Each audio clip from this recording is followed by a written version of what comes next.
Earth signs, Taurus, Virgo, Capricorn.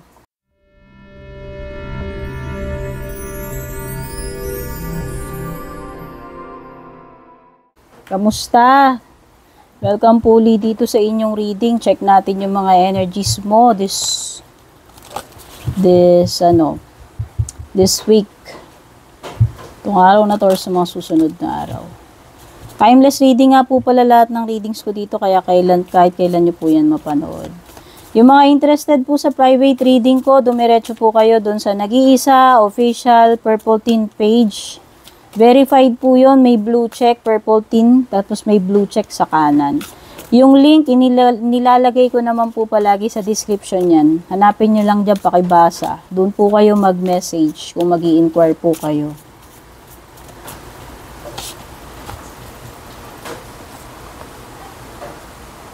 Wow, dollar sign, bongga.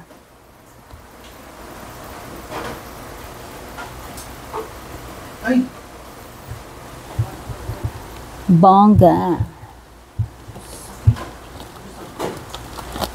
Latag muna natin yung mga cards mo. Earth signs.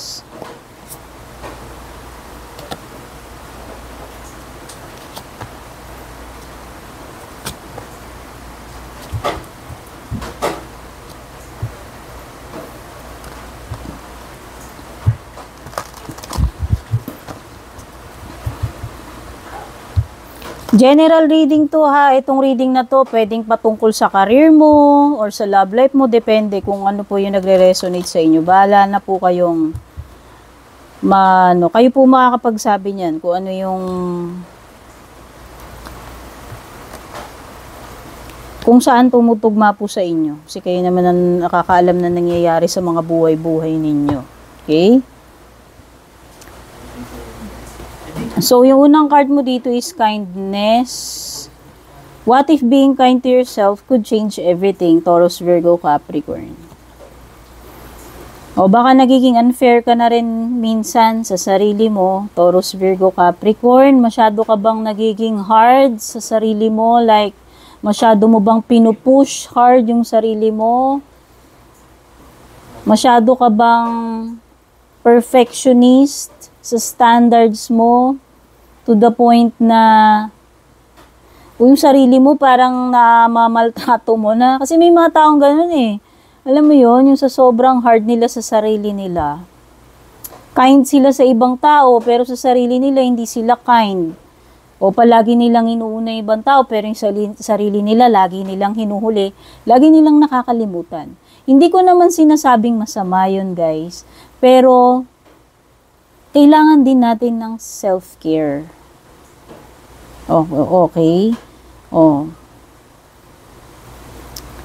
So, hindi ko naman sinabi na masama na unahin mo yung mga mahal mo sa buhay. Hindi yun eh. Pero kasi pag lagi mo nalang hinuhuli yung sarili mo, depende, case-to-case basis pa rin yan. Di pa rin natin pwedeng, i-generalize na ganito lang. Di ba? Oo, basta parang ang sinasabi ng card mo, maging kind ka naman sa sarili mo. Kasi parang sinasabi dito that being kind to yourself could change everything daw, yung situation mo ngayon. So, hindi ko alam, hindi ako nakaka-relate dito, pero baka ikaw, since ikaw naman ang nakakaranas na kung ano yung sitwasyon mo ngayon. Basta wag kang masyadong maging hard sa sarili mo. Okay? Or masyadong maging stricto. Ewan ko kung ano pa yung mga ibang terms. So, yan. Dito na tayo sa dollars. May abundance na paparating sa'yo. Mukhang maraming kadatungan ang papasok sa'yo itong mga susunod na araw or weeks. Being a thoughtful steward for the money you already have is the secret to creating more abundance. So, gagawa ka ng maraming abundance. Taurus, Virgo, Capricorn. By the way, kayo yung magaling gumawa nun. Believe ako sa mga earth signs. So, kung meron kayong earth signs sa chart ninyo, for sure, may porsyento sa inyo na magaling kayong magpayaman, gumawa ng pera. O, kasi yun yung nila eh. Yun yung forte ng mga earth signs. O, diba? Aminin. So, you will create more abundance, you will attract more abundance, you'll receive more abundance. When you trust yourself to handle more, that's when the more shows up. So, meron naman kayo sigurong believe sa sarili ninyo. Alam ko, kaya nyo, confident kayo, earth signs. The more na may paniniwala ka sa kakayahan mo, the more na mas maraming abundance yung paparating sa inyo, magagawa ninyo. Okay? So, sa mga tarot cards mo, you have 3 of Pentacles, 4 of Wands, 9 of Swords, Temperance card. Temperance is Sagittarius energy. So, may Sagittarius, meron ka ring Ace of Cups at the bottom of the deck. So, labo-labo. Halos lahat ng elements nandito eh. May earth, may fire, may air, may water. So, it could be any sign. Pero ang prominent kasi dito si Temperance, si Sagittarius. Okay? Okay, ang daming collaborations, ang daming maraming projects ako nakikita with the 3 of Pentacles. So, nakikita ko dito, upright yan. Successful transactions, partnerships, projects. Okay? So, very abundant indeed. Very productive. Itong mga susunod na panahon para sa iyo, weeks, days man yan, months, whatever kasi timeless reading to.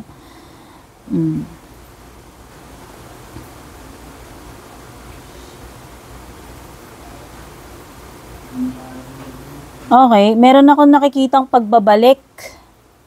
Whether ito ay an OFW, loved one, or pagbabalik ng ex mo, past person. Basta meron something dito na uuwi. Or baka ikaw yan. Magbabalik ba yan or uuwi sa bahay? So, nakikita ko dito, merong attempt na buuin yung nasira. Nasirang pamilya, nasirang samahan. No? Sabi ko nga, whether ito ay romantic or hindi, bahala na po kayong mag-relate sa situation ninyo. Okay? So, ang nafe-feel ko rito is babalik na uli yung abundance kung halimbawang nagkaroon ng difficulty pagdating sa financial, sa kabuhayan. May establish uli yung stability. Okay? Merong nagbi-build dito ng Merong something na nire-repair, nire-regain, nire-restore, nire-rebuild dito. Ang nakikita ko, nanunumbalik na rin yung gana uli, yung passion, sa pagtatrabaho man yan, sa ginagawa mo, or sa love life mo.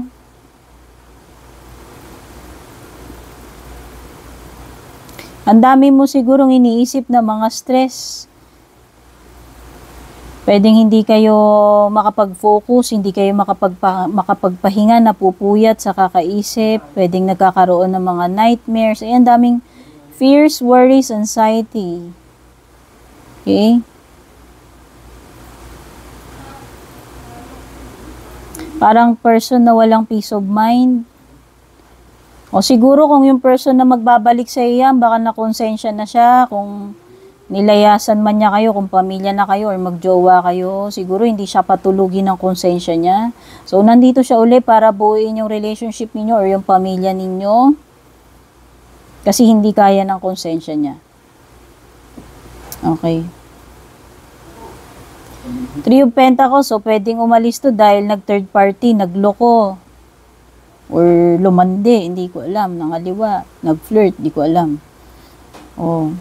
Whether short time yan, ewan ko sa kanya, pero importante doon, hindi siya patulugin ng konsensya niya at magbabalik siya, nagsisisi siya pa at bubuuin niya yung sinira niya. Which is tama naman, dahil siya naman yung nanira, di ba, in the first place. Depende na lang kung tatanggapin mo yan. O, wala siyang peace of mind, baliktad yung Temperance, nawindang siguro yung buhay niya, o nawala sa, alam mo yon. O, na-enlighten tong person na to, na-realize niya. Nagawa nga niya yung gusto niya, di ba? Pero wala rin naman siyang peace of mind. So, importante, sa huli, peace of mind pa rin eh. Konsensya pa rin yung matimbang. Okay? And nowadays, parang konti na lang yung mga taong may konsensya. Pansin ko lang. Okay.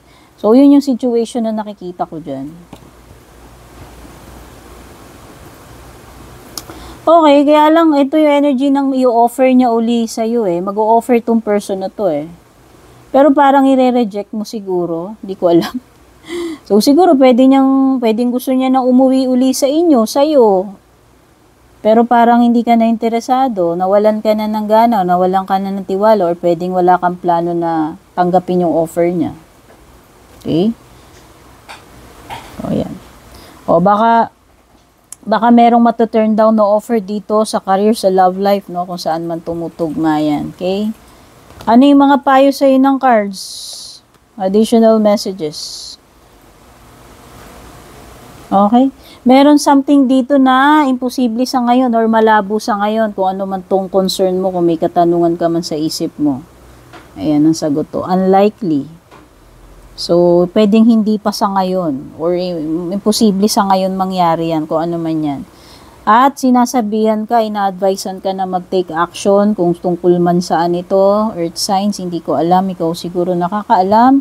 At tignan mo yung mga palatandaan. Look for a sign. Okay, for sure, may palatandaan dyan sa paligid-ligid. Kumbaga, obserbahan mo lang mabuti kung ano man yung tinutukoy dyan. At para sa iyong closing message,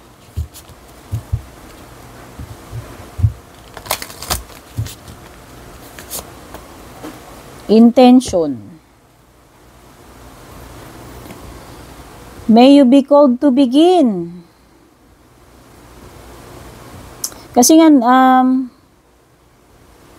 baliktad kasi Ace of Cups mo eh. Kasi ito ay simula eh. So, pwedeng nawalan ka ng inspirasyon, ng gana. Kaya parang ang sinasabi dito sa closing message mo eh. Kung nagpo-procrastinate ka or nawala yung focus mo, nawala yung gana mo, ibalik mo yon. Ma-inspire ka to begin. Simulan kung ano tong dapat mong simulan or stop procrastinating. So, yan yung mga messages for you. Sana makatulong sa iyo itong reading na to. Thank you so much for watching. Don't forget to subscribe, like, follow. Babush!